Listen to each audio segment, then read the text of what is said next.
Hello children, எல்லாரும் எப்படி இருக்கீங்க? நல்லா இருக்கீங்களா? Very good. உங்கள் அனைவருக்கும் ஆண்டவராகிய இயேசு கிறிஸ்துவின் நாமத்தில் கிரீட்டிங்ஸ், வாழ்த்துக்கள். இன்னைக்கு ஒரு பைபிள் ஸ்டோரி பார்க்கலாமா? இன்னைக்குள்ள பைபிள் ஸ்டோரி எங்க இருக்கு அப்படின்னு சொன்னா, புக் ஆஃப் ஹபக்கூக். ஆபக்கூக் அப்படிங்கிற ஒரு தீர்க்க தரிசன புஸ்தகத்தை தான் நம்ம இன்னைக்கு பார்க்க போறோம். சரியா? அப்போ அவுட் ஆஃப் 12 மைனர் ப்ராஃபிட்ஸ், அல்லனா சின்ன தீர்க்க தரிசிகள், 12 தீர்க்க தரிசிகள் இருந்தாங்க.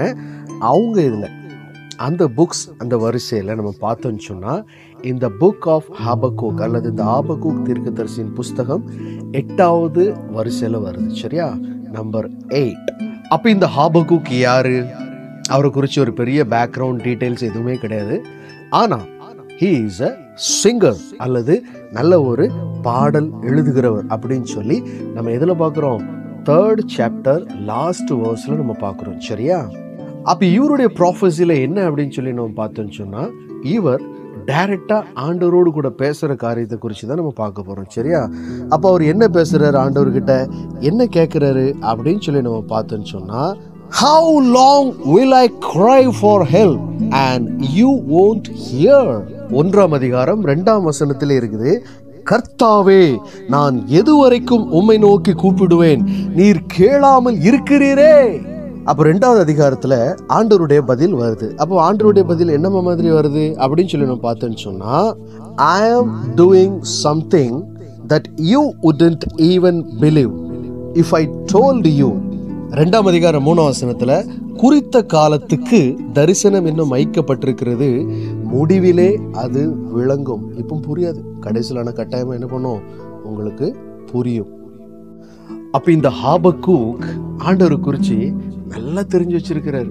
அப்போ ஆண்டவர் எப்படிப்பட்டவர் அப்படிங்கிறத அவர் சாப்டர் 1 verse 13 ரொம்ப அழகா எழுதுறாரு. என்ன எழுதுறாரு? தீமையை பார்க்க மாட்டாத சுத்த கண்ணனே, தீமையை பார்க்க மாட்டாத சுத்த கண்ணனே. தீமையான காரியங்களை ஆண்டவர் பார்க்க மாட்டார், சுத்தமான கண்ணுடையவர். நம்முடைய கண்கள் எப்படி இருக்கிறது? நம்முடைய கண்கள் தீமையான காரியங்களை பாராத சுத்த கண்ணா இருக்கிறதா? பைபிள்ல ஒரு வசனம் கூட உண்டு, கண்ணானது சரீரத்தின் விளக்காய் இருக்கிறது. கண் தெளிவாய் இருந்தால் சரீரம் முழுவதும் வெளிச்சமாய் இருக்கும். அழகான ஒரு வசனம், ரொம்ப அழகா எழுதுறாரு. தீமையை பார்க்க மாட்டாத சுத்த கண்ணன். அதே மாதிரி நாமும் சுத்த கண்ணனாக வாழ வேண்டும். இன்னொரு அருமையான வசனத்தை எழுதுறாரு இந்த ஆபக்கூக். 2ஆம் அதிகாரம் 14ஆம் வசனம், சமுத்திரம் ஜலத்தினால் நிறைந்திருக்கிறது போல் பூமி கர்த்தருடைய மகிமையை அறிகிற அறிவினால் நிறைந்திருக்கும். பாருங்க, அந்த சி, அந்த கடல் ஃபுல்லா வாட்டர் வாட்டர் வாட்டர். இதே மாதிரி இந்த பூமி, இந்த எர்த் இருக்கிற ஜனங்கள் எல்லாரும் ஆண்டவருடைய மகிமையை அறிகிற அறிவினால் நிறைந்திருப்பார்கள் அப்படின்னு சொல்லி அழகா எழுதுறாரு. சோ லாஸ்ட் சாப்டர்ல அவருடைய சாங், அவர் பாடின விண்ணப்பம், அழகான ஒரு பிரேயர், அழகான ஒரு சாங். அப்போ அதில் ஆண்டவரை பற்றி நல்லா அறிஞ்சு, நல்லா ரசித்து ருசித்து, என்ன ஆனாலும் பரவாயில்ல, என்னுடைய ஃபெய்த்தை நான் விட மாட்டேன், 100% ஃபெய்த். ஒரு மெஷர்மெண்ட் வச்சு பார்த்தோம் அப்படின்னு சொன்னால், ஒவ்வொருத்தவங்களுக்கும் ஃபெய்த் லெவல் எப்படி இருக்கு அப்படின்னு சொல்லி பார்த்தோன்னு சொன்னால், இந்த ஹபக்கூக்குள்ள ஃபெய்த் லெவல் 100%, 100%, 100%. நம்ம கூட ஒரு சேலஞ்சிங் எடுத்துக்கலாம், நமக்குள்ள ஃபெய்த் லெவல் எவ்வளோ இருக்கு அப்படின்னு சொல்லி. Do you have your faith level in 100%? உங்களுடைய விசுவாச அளவு 100% இருக்குதா? அப்படி இல்லை அப்படின்னு சொன்னா, இந்த ஹபக்கூக்கிட்ட இருந்து நம்ம இன்னைக்கு கத்துக்கிட போறோம். சரியா? ஸோ அந்த காரியத்தை கத்துக்கிட்டு முன்னாடி அந்த பாட்டை நான் பாடட்டுமா? ஒரு அழகான பாட்டு நம்ம பெருக்குமான் சங்கல் பாடியிருக்காங்க. என்ன பாட்டு? அத்திமரம் துளிர் விடாமல் போனாலும், திராட்சை செடி பலன் கொடாமல் போனாலும், கர்த்தருக்குள் மகிழ்ச்சியாயிருப்பே, என் தேவனுக்குள் களி கூறுவே. ஸோ உங்கள் ஃபெய்த் லெவல் 100% இருக்கணும் அப்படின்னு சொன்னால் எல்லா சூழ்நிலையிலையும் நம்ம எப்படி இருக்கணுமா, ஆண்டவருக்குள்ள மகிழ்ச்சியாக இருக்கணுமா, சந்தோஷமாக இருக்கணுமா. சரியா? ஸோ அந்த ஒரே ஒரு வசனத்தை மாத்திரம் நான் வாசிக்கிறேன். Habakkuk chapter 3 verse 17.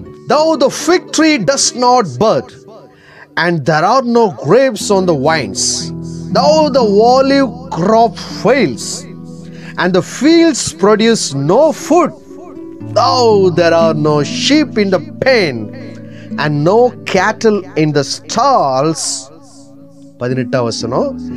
Yet I will rejoice in the Lord. I will be joyful in God my Savior. தமிழை வாசிக்கிறேன். ஒரு சேலஞ்சிங்கான ஒரு வசனம்.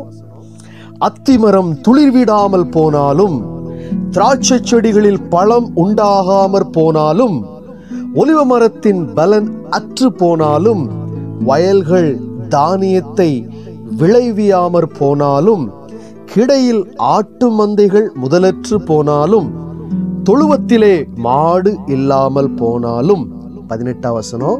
நான் கர்த்தருக்குள் மகிழ்ச்சியாயிருப்பேன், என் ரட்சிப்பின் தேவனுக்குள் களி கூறுவேன்.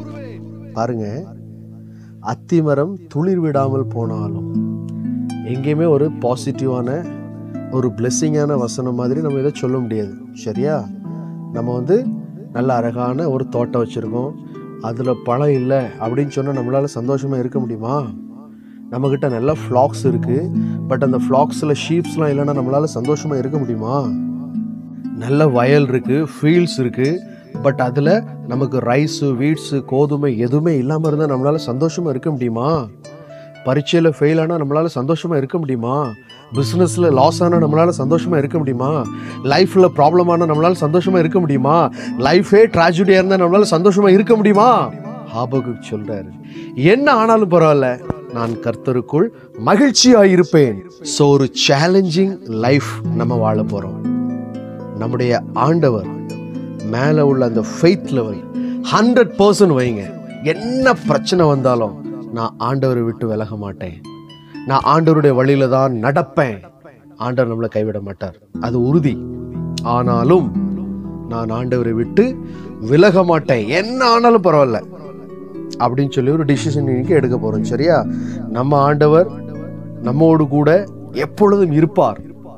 அப்ப இந்த ஆபகுக் சொல்றாரு, எப்படிப்பட்ட சூழ்நிலையிலும் either pass or fail, it's a negative answer or positive, but still I will rejoice in my Lord.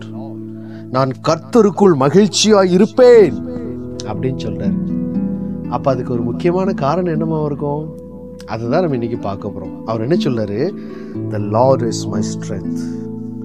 ஆண்டவர் தான் எனக்கு பலன். அப்படி ஆண்டவர் நம்முடைய பலனா இருந்தா மாத்திரம்தான் நம்ம இப்படிப்பட்ட காரியங்களை நம்ம சொல்ல முடியும். சரியா? அப்போ அப்படிப்பட்ட ஒரு அருமையான வசனத்தை நம்ம என்ன பண்ண போறோம்? இன்னைக்கு தியானிக்க போறோம். அந்த வசனம் எங்க இருக்கு? ஹபக்குக் chapter 3 verse 19. The sovereign Lord is my strength. He makes my feet like the feet of a deer. He enables me to tread on the heights. ஹபக்குக் 3:19. ஆண்டவராகிய கர்த்தர் என் பலன், அவர் என் கால்களை மான் கால்களை போலாக்கி உயரமான ஸ்தலங்களில் என்னை நடக்க பண்ணுவார். ரொம்ப முக்கியமான காரியம். He is my strength. The sovereign Lord is my strength. ஆண்டவராகிய கர்த்தர் என் பலன். ஸோ ஆண்டவர் உங்களுடைய பலனாக என்னுடைய பலனாக இருக்கும் பொழுது நாம் எப்பொழுதும் எப்பொழுதும் எப்பொழுதும் கர்த்தருக்குள் மகிழ்ச்சியாக இருக்க முடியும். Dear children, okay children, take care. Bye bye. Thank you.